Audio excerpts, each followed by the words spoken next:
Hello everyone. In today's class, we are going to discuss about the English grammar question that were asked in the Haryana City Group D paper. Let's move to the next sentence.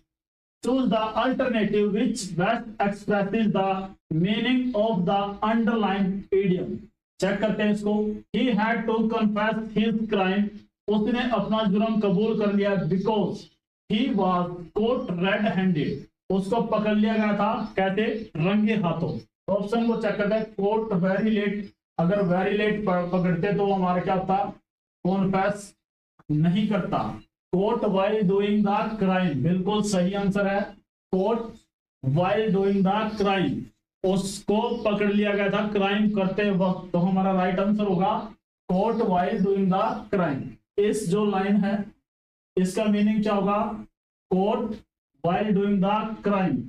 Court sleeping ये भी नहीं हो सकता. Court easily आसानी से ये भी नहीं हो सकता. तो हमारा राइट आंसर होगा court while doing the crime.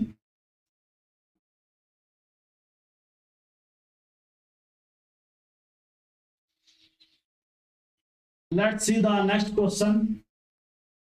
Pick out the synonym of the underlined word in the following sentence. The cell phone industry has assured a new phase of communication. assured का मतलब क्या होता है?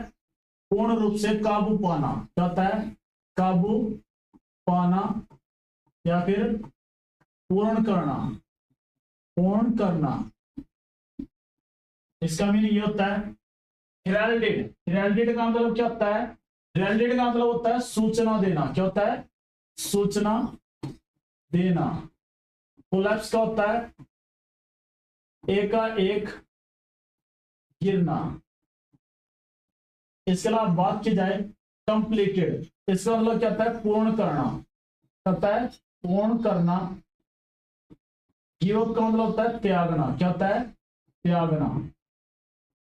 तो इस question का हमारा राइट आंसर होगा असर्ड का मीनिंग होता है हमारा कंप्लीट करना. इसका सिनोनिम्स क्या होगा? असर्ड का कंप्लीटेड क्या होगा?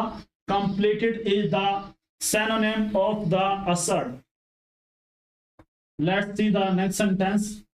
Choose the most appropriate alternative to fill in the blank. जो fill in the blank given है इसमें हमें ये चार ऑप्शन गिवन है. इसमें से चूज करना है. The noise comes. जो शोर है वो आ रहा है from कर लो से. The river. नदी के पास से क्या आ रहा है? शोर आ रहा है. तो देखना है ओवर. नदी के ऊपर से नहीं आ सकता है. अक्रॉस हो सकता है. अगेंस्ट का मतलब क्या होता है? विपरीत. ये भी नहीं हो सकता. बिसाइड. तो इसका राइट आंसर होगा अक्रॉस. नदी के पार से क्या आ रहा है? शोर आ रहा है.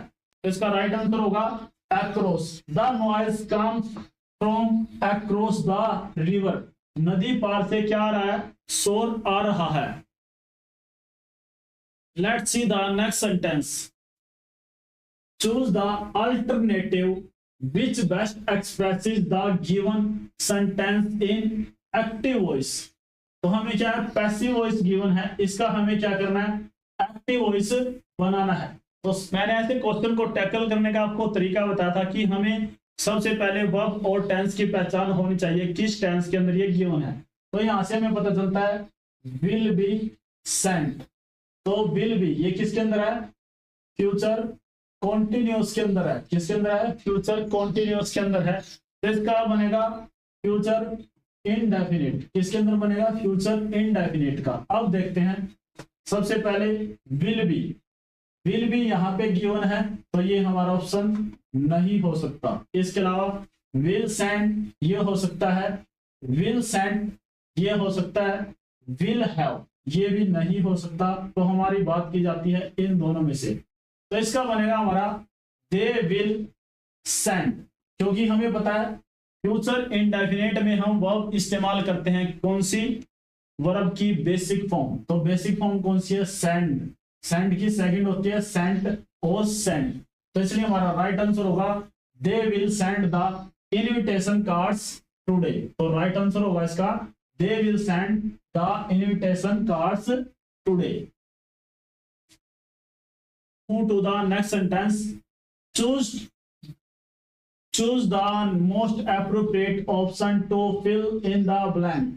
Many beggars sat dash the wall of temple. जो बहुत सारे बेगर्स हैं वो बैठते हैं कहां पे, मंदिरों की दीवारों के पास। तो अलोंग के साथ ऑन, इन, बिसाइड्स। अलोंग का तो हम इस्तेमाल करते हैं जब इसके साथ क्या लगा होता है, विद। अलोंग के साथ हम इस्तेमाल करते हैं, विद का इस्तेमाल करते हैं। ऑन, ऑन का मतलब क्या होता है, जैसे हमारे पास कोई सरफेस है, ये कोई किताब है और ये कहां पे रखी है, एक टेबल के ऊपर रखी है। ये हमारे पास क्या है, एक बुक है और जो कहां पे रखी है, टेबल। तो इस चीज के लिए हम इस्तेमाल करते हैं ऑन का।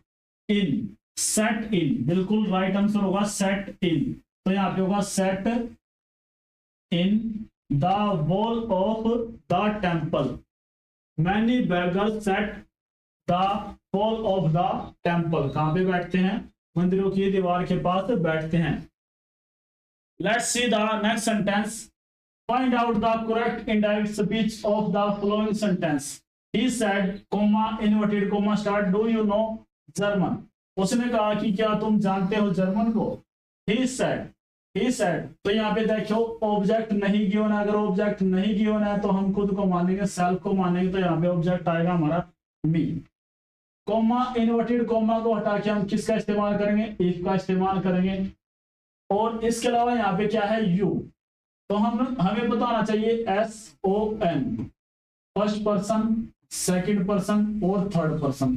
जो हमारा फर्स्ट पर्सन होता है ये सब्जेक्ट के अकॉर्डिंग चेंज होता है। सेकंड पर्सन होता है ये ऑब्जेक्ट के अनुसार चेंज होता है। किसके अनुसार चेंज होता है, ऑब्जेक्ट के अनुसार। और जो थर्ड पर्सन होता है ये क्या रहता है, नो चेंज रहता है।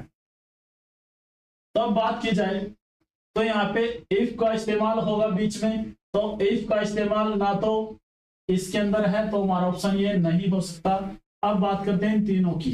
ही आस्क्ड हिम, तो यहाँ पे मी आएगा, हिम ना यहाँ पे यूज नहीं होगा। अब बात करते हैं he asked me if he new German. He asked me if I knew German.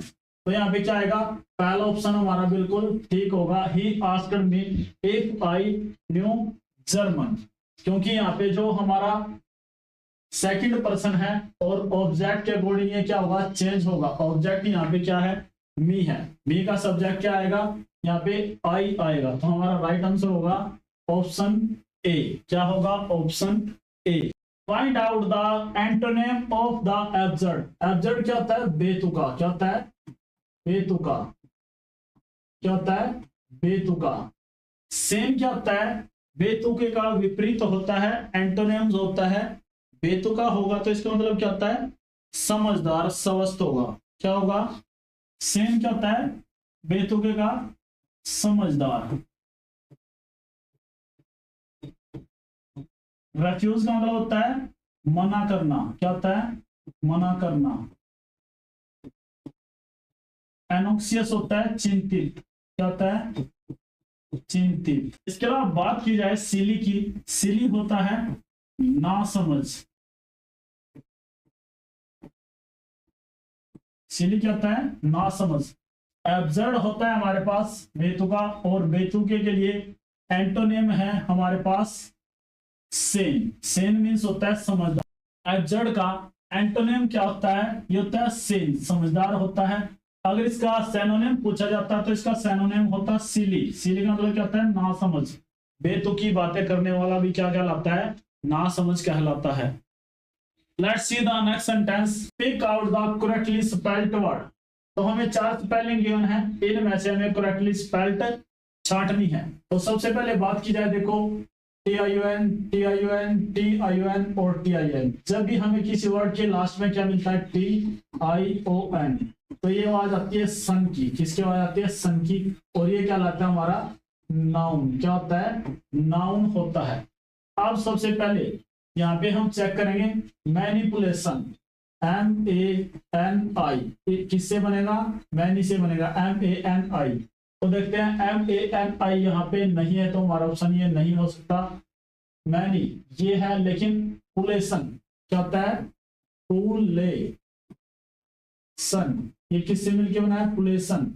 PUL चाहिए बीच में, तो PUL यहाँ पे नहीं है। PUL यहाँ पे है और PUL यहाँ पे है, लेकिन यहाँ पे क्या नहीं है, मैनी नहीं है, MANI नहीं है, तो हमारा राइट आंसर होगा मैनिपुलेशन। इसका मतलब क्या होता है, चालाकी करना। क्या होता है, चालाकी करना या फिर हेरा फेरी करना, हेरा फेरी करना मैनिपुलेशन का मीनिंग होता है। और ये बार बार एग्जाम के अंदर रिपीट होते रहते हैं, तो इनको टैकल करने का सबसे आसान तरीका यही होता है कि हम इनमें ऐसी अप्रोच लगाए जिससे क्वेश्चन जल्द से जल्द सॉल्व हो जाए।